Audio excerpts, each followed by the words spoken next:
Well, it looks like it is that time, so I'll go ahead and ring the bell. And welcome Rotarians to our March 4th, 2021 Rotary of Newport meeting, Zoom meeting number 42, but again, who's counting? Let's see, I don't see everyone who's on my screen, but do we have someone that would like to lead us in the pledge? We have a graphic. And happy to, Freddie. Let's see, I saw a couple hands go up. Who was that? That's me, Lola. Oh, Lola, okay. Yeah, thanks, Lola. Sure. I pledge allegiance to the flag of the United States of America and to the republic for which it stands, one nation, under God, indivisible, with liberty and justice for all. All right, well done. Thank you, Lola. So a couple announcements today before we get into things. We've got a busy agenda, or full agenda, I should say, today, and a great program. Do we have any guests here aside from our speaker who will introduce with the program in a few minutes? I'd like to introduce our, what month are we in? March Rotary Students of the Month. We have Hannah Driebergen and Kylie Carver. All right, welcome. Anybody else? I don't see any other guests, but again, I only see half the squares on my screen. So we'll go ahead and move on into announcements. We had a Rotary board meeting a couple days ago. It was a really productive meeting. We got a lot accomplished. Treasurer Mark relayed that we raised roughly $450 for the students to help with supplies for the beach cleanup. So that was pretty amazing. And then Keith Nelson, our foundation chair, also mentioned that we've reached our goal for the annual fund, Rotary annual fund contributions. I think, have we reached it, Keith, or are we just really close? On the one chart, we're a couple $100 over, so we're doing great. Yeah, that was great to hear. I think our goal this year was just under 15,000.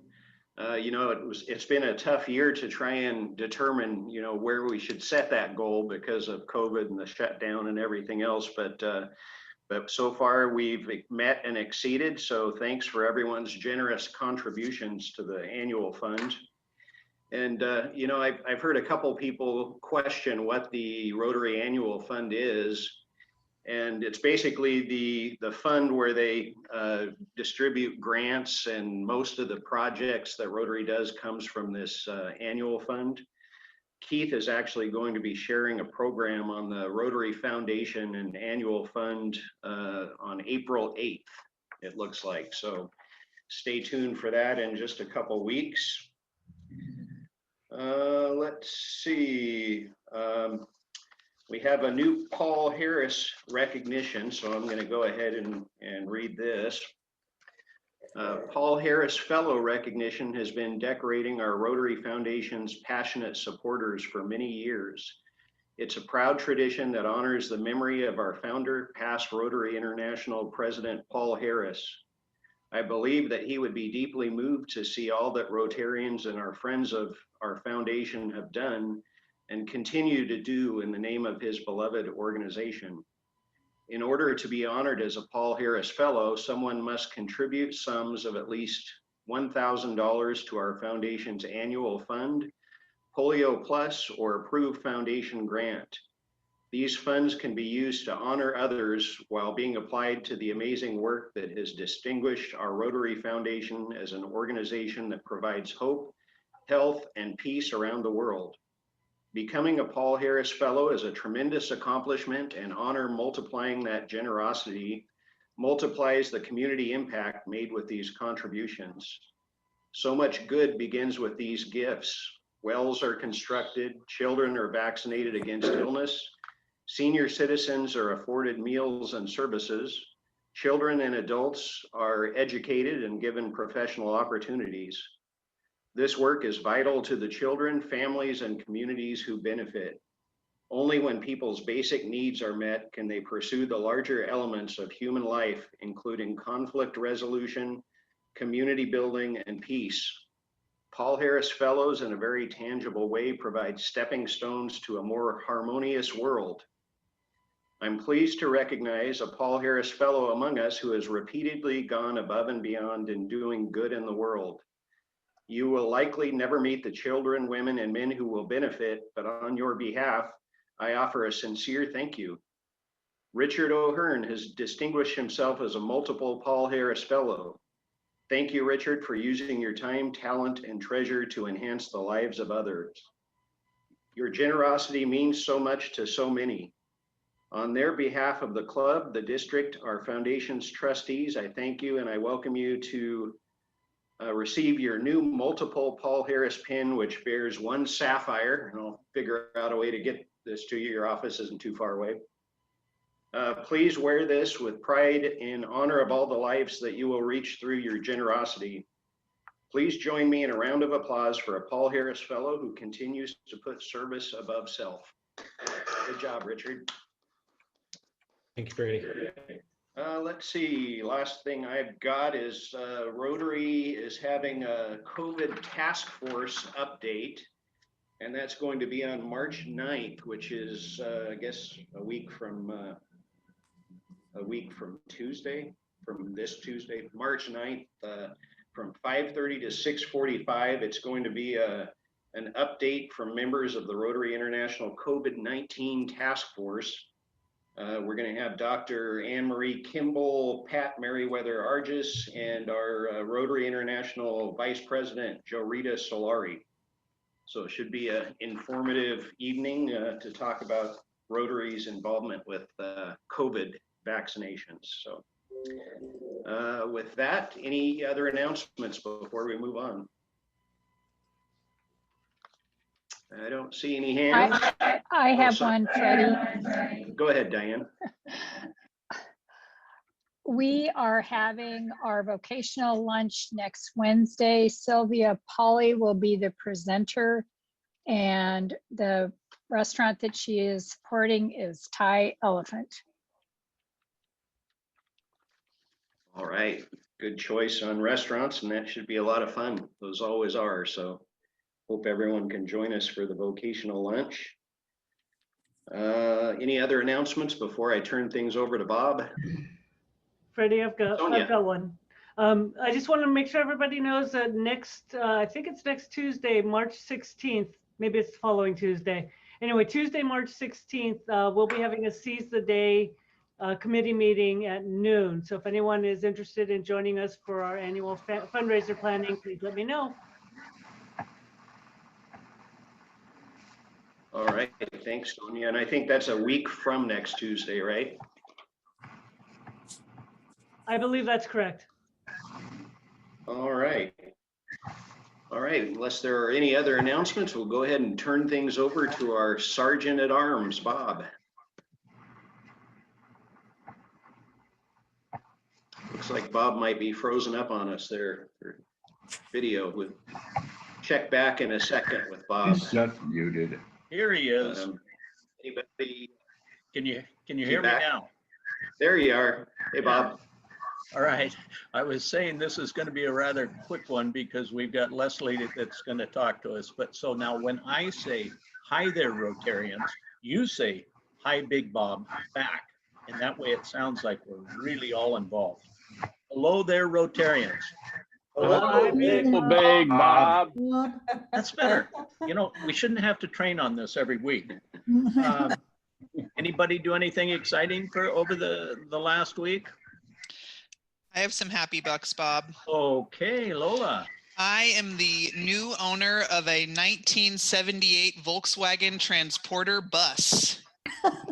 Grr. And she runs and drives.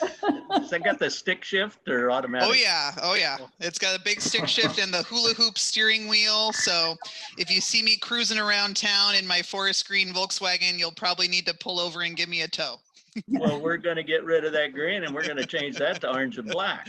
We'll you know, after the Civil War performance this last year, we might need to do that, Bob. I'm just ashamed. I'm proud. But Anyway. I thought I would be 2021, so $21 happy for my new Volkswagen. Well, thank you, Lola. I can't hardly wait to go for a ride in it. You betcha. Are there any other happy bucks out there? Oh, Marcia, I see your hand. I think you're muted, Marcia. Are you Now I'm talking not. now? Now you're not. So every morning I get up early and I read the news, and sometimes and I look at different things people have posted, and sometimes you're not so happy and sometimes you're happy. And I saw something so adorable today. It made my whole day. I am $10 happy to see the pictures of those two young gentlemen on the far right of that picture. Is that not amazing, Bob Wienert? Oh, that is quite a picture, isn't it? And who's next to you? Well, let's start clear over on the left. We've got my cousin Mike, and then the female is my sister Jean, and then the guy that's trying to look like he's got a big chest is my older brother John, and then right next to John is Woody Outterkirk, and then yours truly, and then clear over on the right, the little short guy, that's cousin Jeff Outterkirk. Most adorable picture ever. I haven't seen that picture in a long time. Tell me I Marcia, still where look did you like that. get it? Well, cousin Jeff posted it. Yeah. Am I allowed to report that, cousin Jeff? It's a little late, Marcia. Well, I'll tell you, personally, I'm $25 proud. Now, I don't know about Jeff Outterkirk, but just get the Okay, stand to it. yeah, I'm $25 proud too. I think that was the last time you were taller than me, Bob. Yeah, that's true. Oh, well, anybody else with some happy bucks? Hello? Oh, there we go, Brian. I was wondering if you were going to stick your hand up. Oh, yeah, I wasn't going to wait for Gretchen to. So we are happy for, we'll call it $25 happy. I turned 49 on Monday and I'm still ticking. Also $25 happy. Today would have been my mom's 71st birthday. And we are $50 happy that our oldest girl got to start in-person sports, played a soccer game last night against Taft at the high school and won. So, and she played really well. Well, good for you. And we're proud of you too. Happy birthday. I got to tell you, I'm $25 more happy because my three sons took me pheasant hunting this last weekend. Now, at first, they told me I was supposed to walk out in front of the group. I didn't need a shotgun and just walk back and forth and act like a dog. But then they finally said, well, that's not going to work because he's too slow. So then they gave me a shotgun, told me just stand in the rear. Don't bother to put any ammo in the shotgun. Just, we'll take care of the rest. But it was just nice of them to take me with them. So anyway, and then there is a rumor going around now that Mary Kay is getting ready to divulge her secret, but she refuses to do it for nothing. So start thinking about it. And I think we're going to be talking right around 150 bucks. So we all get together and we might be able to get Mary Kay to divulge the secret. Anybody else got anything? Well, with that, I'm going to turn it back over to Freddie. Thank you very much, Rotarians, and thank you for your generosity. Right. Thanks, Bob. And thanks, everybody, for your happy bucks. So we have a great program today, like I mentioned. So I'm going to go ahead and turn this over to Ursula to introduce our speaker and guest today. Okay, thank you. So our guest is Dr. Ogden. She started with Samaritan 14 years ago as an emergency medicine physician at North Lincoln Hospital. In 2014, she became the chief operating officer at North Lincoln. In 2015, she became the chief executive officer at that hospital. Dr. Ogden did such a great job at North Lincoln. She was named CEO at Samaritan Pacific Communities Hospital in June of 2017. She's a member of the Rotary Club in Lincoln City and lives in Lincoln City with her husband, William. And in case you're wondering, when you hear her start talking, what her accent is, she's from South Georgia and North Florida. Welcome, Dr. Ogden. Thank you so much, Ursula, and thanks to everyone for having me as a guest.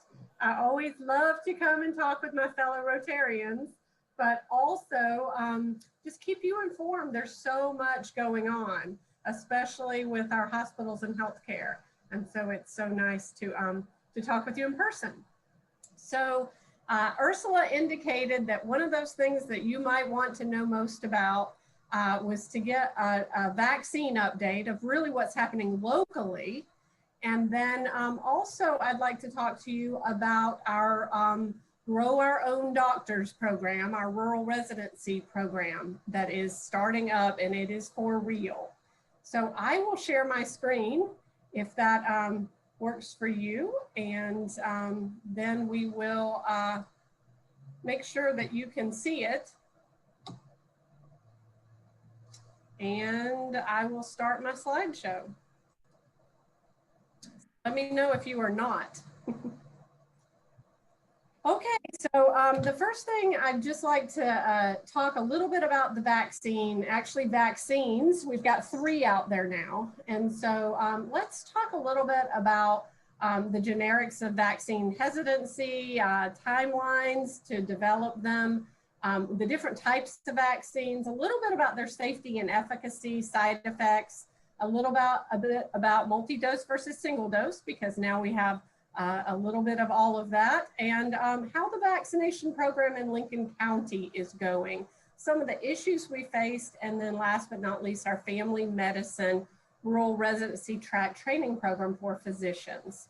So let's hop right into it. One of the things that has come out when we talk to people about their trust in a vaccine is that they say, the first ones, the Pfizer and the Moderna, these are mRNA vaccines. We don't know about those. This is the first time we've seen them. And boy, this happened really fast. It happened too fast, and we just don't trust the science.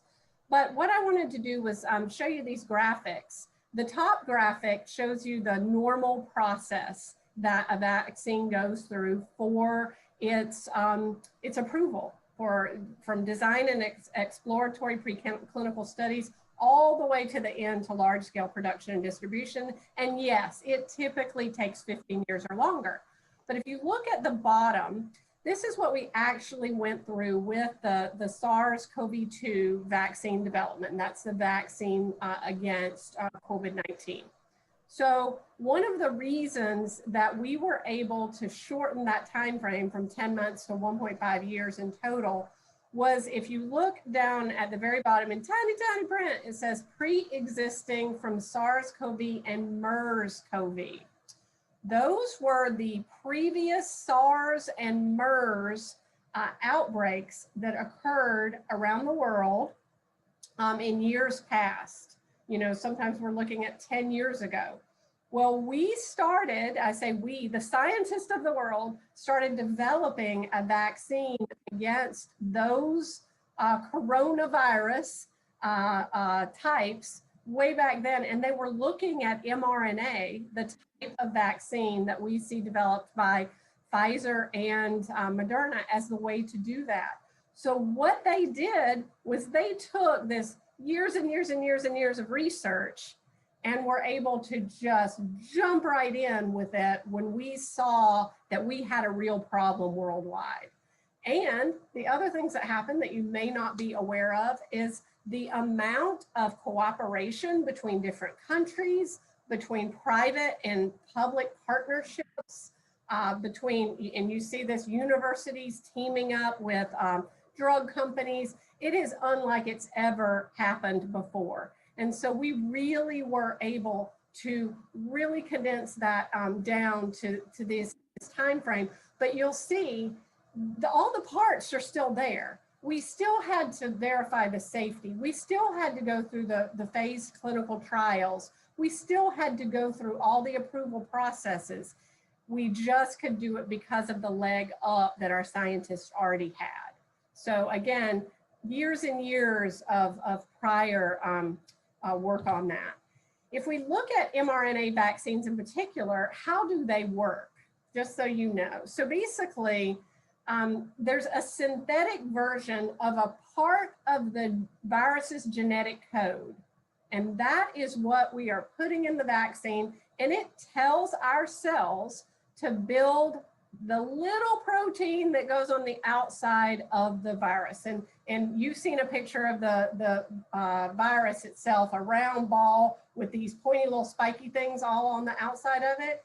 Well, this mRNA vaccine tells your cells to build those spike proteins, those little sticky things on the outside. And then when your body builds those things, then it also can build antibodies against them. So the next time it sees it in real life, then it has the antibodies already to fight that. So that's how the mRNA vaccine works. But now we have another type of vaccine because our Johnson & Johnson vaccine just got approved. Now the Johnson & Johnson vaccine uses an adenovirus type of vector, right? And so what you see in that illustration here is that coronavirus particle that with the spike proteins all over it.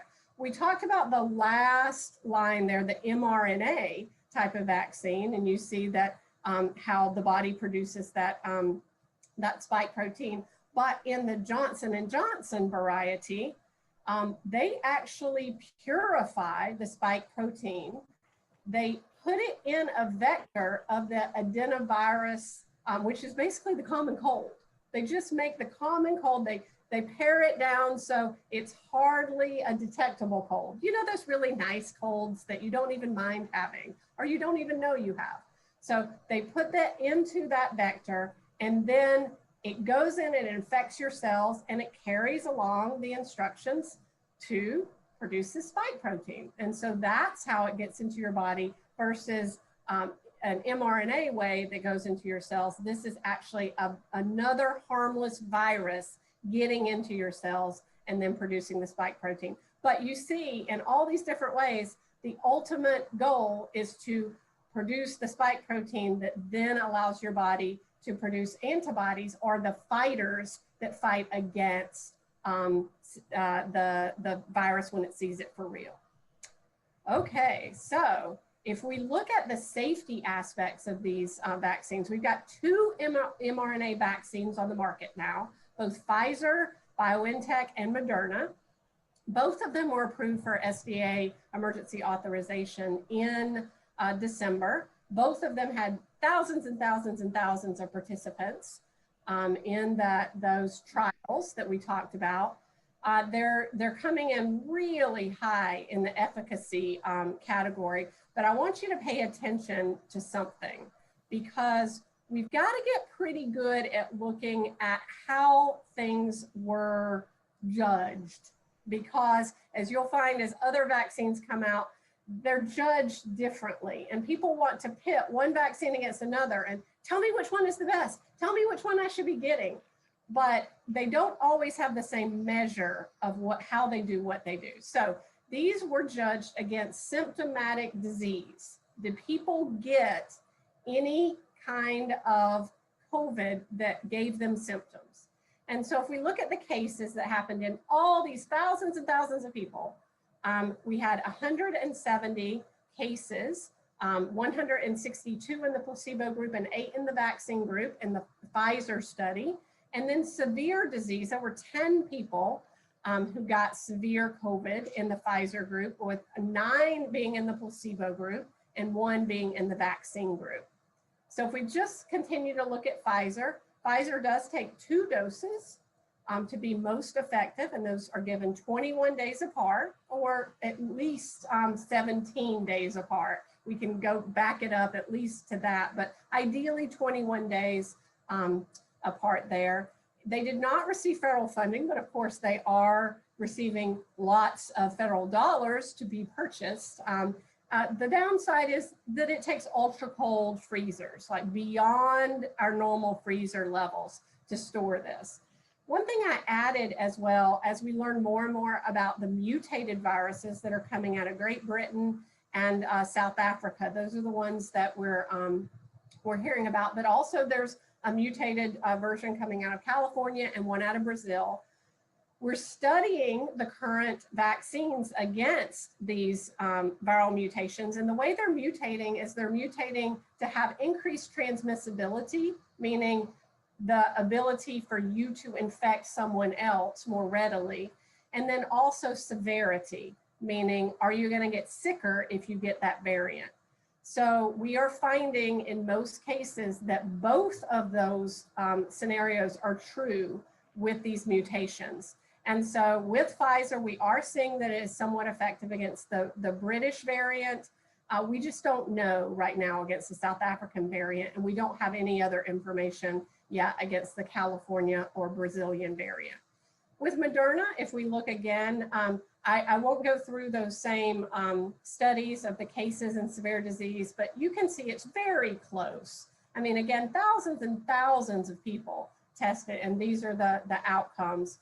The number of doses are 2 with that as well to get optimum coverage, but they are 28 days apart that you take the Moderna shots.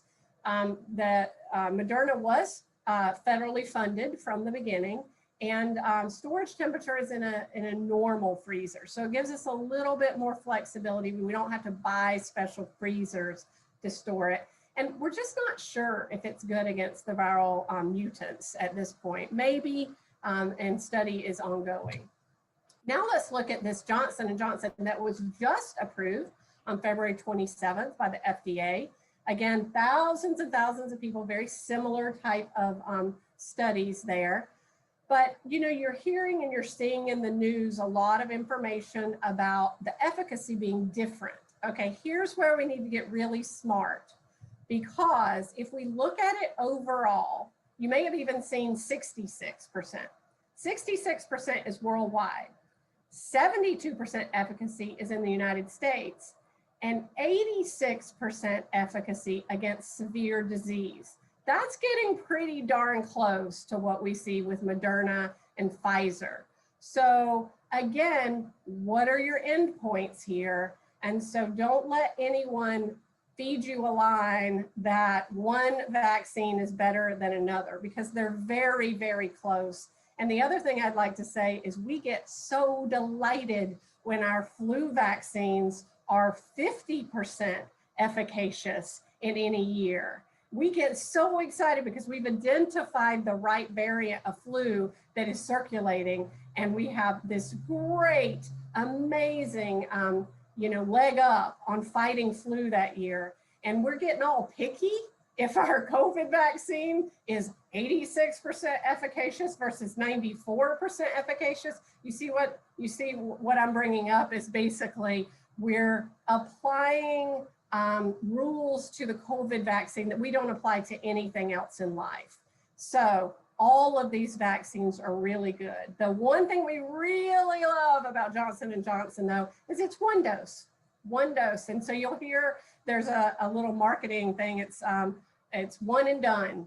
So you will hear that marketing line go out. It also was federally funded. The really nice thing is we can store this at refrigerated temperatures. We don't have to have special freezers or any freezers at all. And here's the really good news, is we're looking at this and seeing that it does cover these variants. And so while we might find that the others also cover the variants, we know for sure with J&J that we are getting good coverage with both the British and the South African variants. So side effects, these are typically what you see with most of your flu shots or any sort of prior virus. Shingle shots can give you very similar types of side effects. The typical things are local pain, redness, and swelling at the site, but you also can get fever, chills, nausea, vomiting, even some diarrhea and GI upset, headache, fatigue, muscle aches. But here's the really neat thing. This is just a small percentage of people who ever have these, and it falls somewhere between the amount of people that get side effects from the flu vaccine and the amount of people that get side effects from the shingles vaccine, because the shingles vaccine actually has a higher percentage of people who have side effects than even the COVID vaccines. So again, Pfizer and Moderna have this, somewhere in the single digit sort of span for people who have any sort of I won't say more harsh, but greater than mild, maybe moderate side effect symptoms. But here's the other nice thing with Johnson & Johnson, all the same common side effects, but noticeably milder than Pfizer and Moderna. So again, what are you comparing when you're saying, one vaccine is better than another? Every vaccine has its pros and cons. And I think I want to say the most important thing is that we all are smart enough to say that if we're offered any of them, we say, yes, please. Yes, yes, please. May I have that one? And not get all wrapped up in how one may have very minor differences from another. Okay, so multi-dose versus single dose. This is becoming a delight, but also a problem. So it's delightful that we have vaccine to give to people, but this just makes confusion even more around our vaccination options. It is a headache and a half to schedule people twice, especially every single person in the United States to come and get their vaccine. Side effects sometimes deter individuals from coming back and getting their second dose. They're like, I didn't like how that made me feel, or I didn't like the redness on my arm, so I'm not going to come and get my second one. Whereas if we just had if they had taken the one dose, they would have been maximally, have maximal efficacious use there. And we really don't know yet how successful we're going to be with these 2 doses overall. So it's a very interesting vaccination procedure here. How are we doing with handing out vaccines? And as you all are very well aware, we have a program to do so. And so we've already seen healthcare workers, long-term facility residents and employees there, first responders, all types of healthcare professionals go through their vaccination wave. Educators were also prioritized and put very high. So we've seen educators come through. We're seeing now people who are in age groups all the way down to 65 now, and they have been, called in order come. But what we will see next is we will see people at significantly higher risk of severe COVID-19 illness, people who have comorbidities. We'll see our essential workers be called, and then gradually we'll get down to the general population. So as you can imagine, the reason why we're doing this is trying to identify the people who have the highest risk of coming in contact with COVID, and then the highest rate of having something really bad happen to them. And this is the best determination between science and government that has come out with this phased approach. And so we just have to be aware of who's being called and when, so that people can get signed up and go through that. So how are we doing it in Lincoln County? We are having mass vaccination clinics by and large, but let me tell you some of our other events that we're organizing. And Lincoln County is the head of this, but it's taking all of us who work as healthcare providers to really make this work. So Lincoln County has developed at the fairgrounds a mass vaccination site. Samaritan consulted with the clinical aspect of setting up these clinics, and we all came together and operationalized a way to get about 600 people through in a normal sort of 9 to 4-ish day. So now we have this done, and our big problem heretofore has been vaccine supply, right? Where we've even scheduled some clinics and had to cancel them because we did not have the supplies coming the way we thought.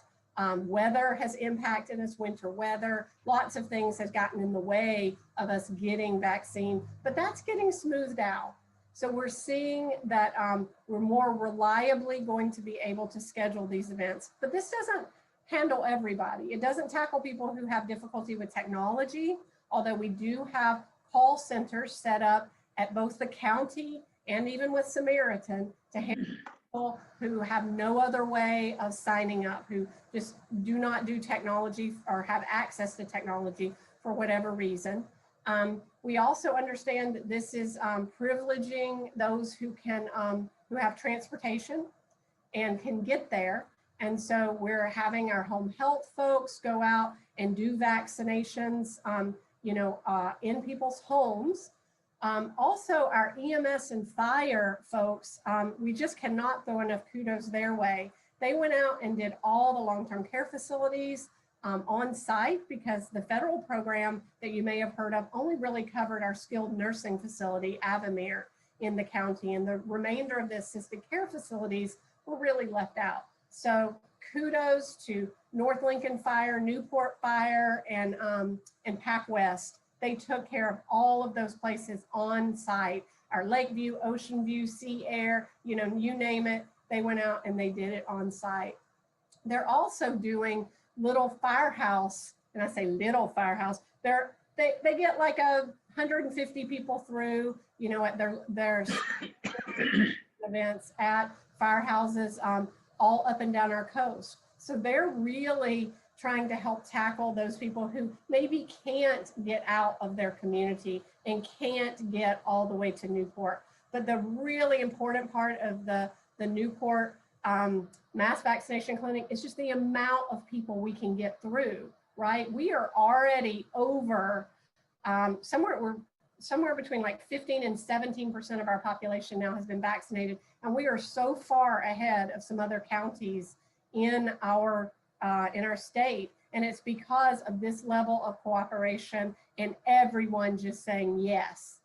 Now what we're faced with is way more vaccine. And so you will see way more clinics, because we are going into surge vaccination types of plans. So Samaritan will start to have its own clinics, especially on the weekends, and you'll just see longer clinic days at our mass vaccination sites and more days added on. So people will be taken care of very quickly. And then people right now most people are aware, if their priority group is being called, that they can get on a wait list. And you might say, well, how helpful is that wait list? How long is it going to take you to get through that wait list? Well, at the rate of doing 600 a day, and we only have 28,000 to do in total, because how we got there was, our 48,000 that are in the county minus 8,000 pediatrics who can't accept the shot. Divide that by the 70% that we think will accept it, and we've got 28,000. Okay, so we're already chipping away at that to the tune of every day we have one of these, we can get through 600 people at least. And then if the smaller events are going on, maybe we have an 800 person day. We're getting mighty close to tackling almost 1,000 people a day every time we have one of these events. And so you can see that wait list is getting eaten up very quickly.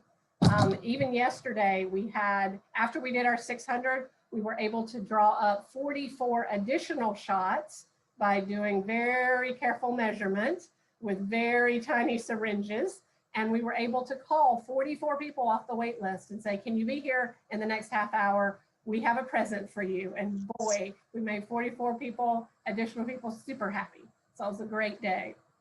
So let me just run through just a few of the issues that we've seen problems with shipping, the complexities as we discussed. If something has to be shipped in an ultra cold scenario on dry ice, that's just a nightmare.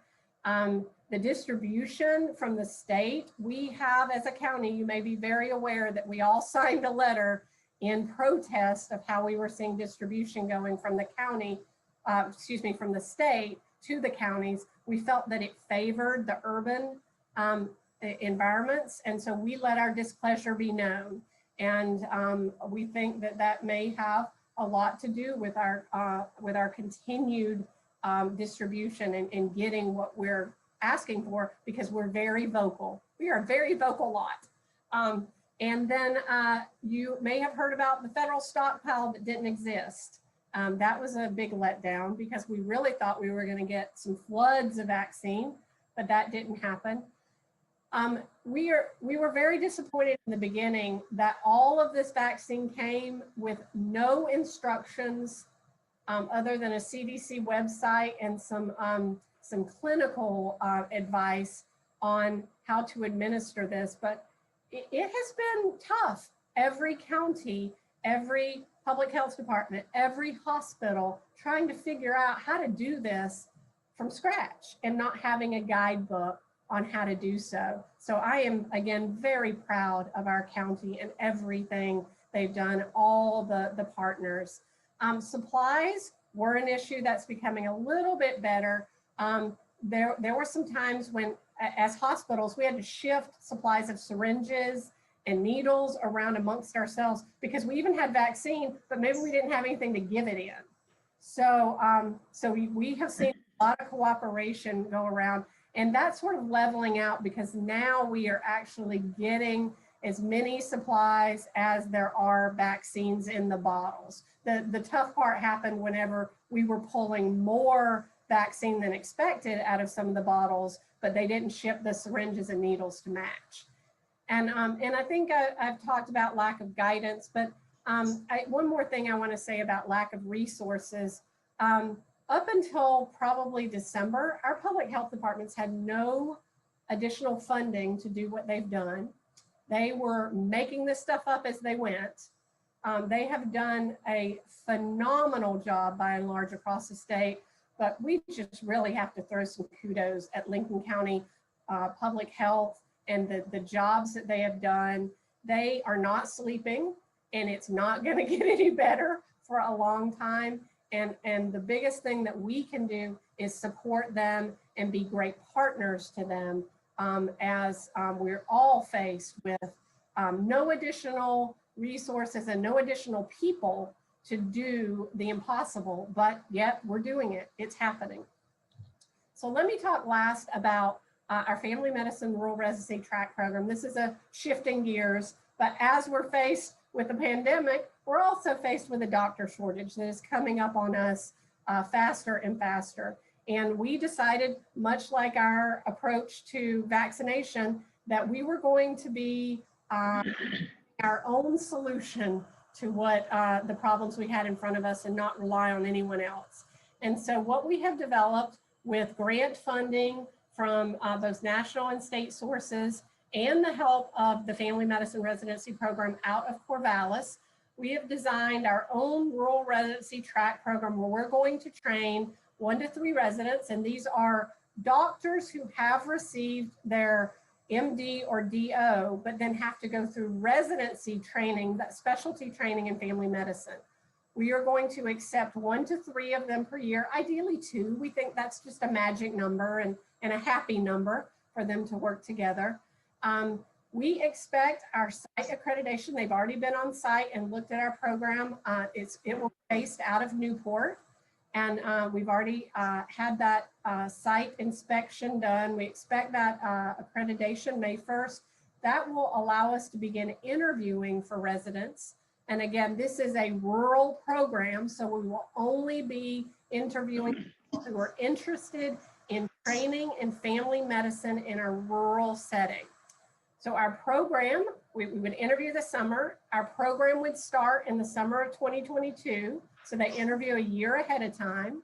And they start in Corvallis and Portland, and they spend a year in urban and suburban areas, learning high volume things and things in big ICUs that maybe they can't learn on the coast. But then their last 2 years will be spent on the coast exclusively in curriculum that we have designed utilizing both of our schools and all of our coastal clinics so that they have a rich learning environment. And then we will be able to teach them exactly what we think they ought to know in our rural environment. And we know historically 60% of residents stay where they are trained. This is a historical number, and we think that will be even higher with rural trained residents. They want to be in a rural area, they're training in a rural area. And so our hope is that we graduate 2 family medicine doctors each year, and that we will keep 2 family medicine doctors each year in our area. And so now in preparation for that program, we are hiring additional faculty, a director and an assistant director. So all of that is going on in the background of this, and we just could not be more pleased because we are right on time and right on track. So with that, I will stop because I imagine that you guys have some questions. There is a question in the chat from Raymond. Says it says, what do you know about South San Francisco-based Vaxart, Vaxart, coming from San Francisco? I'm aware of the small tablet for the COVID vaccine, just completed early stage results with promising promising results. However, neutralizing antibodies were not detected in volunteers after one dose. The company expects phase 2 and phase 3 studies to be completed by early 2022. Do you know anything about that program? I can already say you know way more than I do. The issue here is that when people first started, and it's gotten even worse, when people first started developing vaccines, we saw about 160 different efforts going on at any one time. We've seen people drop out of that. We've seen people come into it with different ideas, and really, I don't even try to keep up with it until it gets to the point where it's at a level of sort of FDA approval. We really think that it's going to go to market because, wow, there's so many, I would say so many testing options that are either have been developed or in development, as well as we'll see vaccines and even medications. We treat COVID now so differently than we did when this pandemic first started. So even the medications we use are so different. So, wow, I'm impressed that that you are keeping up with anything that amazingly. So let us know if it should be an investment opportunity, because that's what I'm thinking about. If anything can be made to work in a pill form, that would be awesome. Leslie? Uh-huh. Yeah. What do you think accounts for the huge decrease in the normal flu vaccine? I was wondering, is it because the COVID is much more virulent, or is it also because people are at home and masking up, or both? So you're talking about our rates of influenza that we're experiencing this year? Just yeah. nil? Yeah.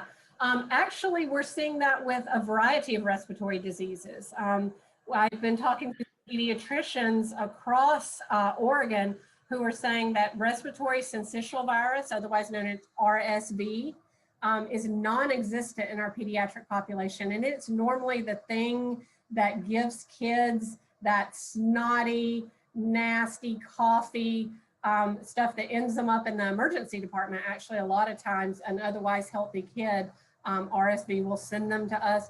We are seeing none of RSV. We're seeing virtually no influenza. And so our guess is, number one, we had a huge vaccine push for get your flu vaccine, get your flu vaccine. You know, gosh, you don't want flu on top of COVID. And so we did have a little bit higher vaccination rate, but also, gosh, the same things that keep COVID away from people are the same thing that keeps all respiratory illnesses away. So masking, social distancing, you know, not being out in public as much. We just don't have as much opportunity to exchange germs, basically. So that's what we're attributing it to, a little bit of both, you know, this year. But really, I think the second that we said, all the precautions we're taking for COVID.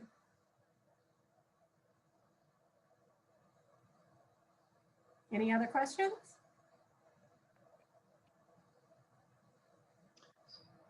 All right. Well, thank you, Dr. I have a question, Oh, Dr. sorry. Ogden. Go ahead, Pete. Yeah, and these deciding which virus or which vaccine to take. If you have a compromised immune system, is one better than the other? If you're taking medicine to suppress your immune system, is one vaccine better than the other? And can you designate if it, in fact, it is? Well, the problem with a compromised is all of these vaccines work to get your body, your immune system, to make antibodies. So if you have any compromise to that, then you're not going to have such a great immune response. You're not going to make antibodies as much, and the vaccine just isn't going to be as good for you as it may be for someone else. So no, what you're not going to find, at least that we know of, that one of these vaccines is going to be measurably different for you, because again, the mechanism is to get your body to do something, and the stable factor there is your body. And so so unfortunately, my father, as an example, has leukemia and takes chronic chemotherapy, and he took the vaccine, but we had a long discussion on how we're not even sure it had any benefit for him. But I'd rather have him have like a teeny tiny little benefit than none at all. And so, yeah, Thank you. definitely, you know, you can get what you can get out of it, and we don't really even know how to measure that at this point. All right, well, thank you, Dr. Ogden. It was really timely information, important information, and that's exciting to hear about the residency program too. I hope that works well. Be nice to have some homegrown doctors here at the coast. So as you know, Rotary is committed to working hard to stop polio as well as now COVID. So as a thank you for joining us today, we're going to vaccinate 50 children against polio in your name, and hope you come back and see us again soon. Always great to have you on. And with that, I'm going to turn things over to our secretary. Thank you, President Saxton. Today's another stellar meeting. It's so gladdening to see people online and happy faces every Thursday. Organically, we had 34 out of 57 members. That's nearly 60%. That's a really good baseline attendance. Once I applied makeups, we're at 42 out of 58 for a stellar 72.4%. Member incentive is $5 this week, and the winner is Ursula. Ursula wins the $5 member incentive. Crowd goes wild. Go ahead and put it towards my Paul Harris. Okay, and with that, Sonia has the 50-50. All right. So we have $60 in the 50-50. So the grand prize winner will get $30, and we're spinning the wheel now. Hopefully you're seeing it. Ooh, Levi. Levi.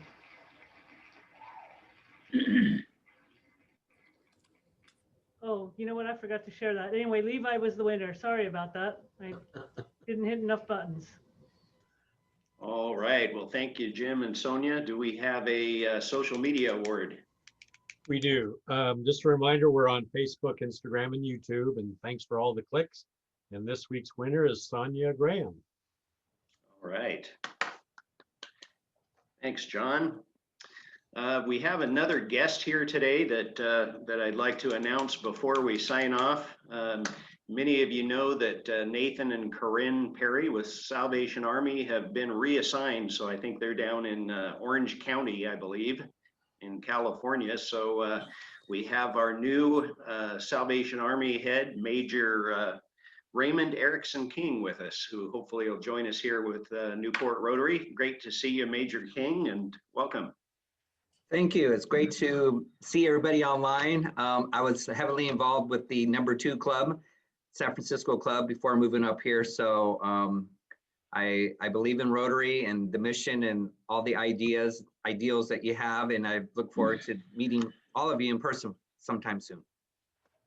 All right. Well, we're sure glad to have you, and welcome to Newport.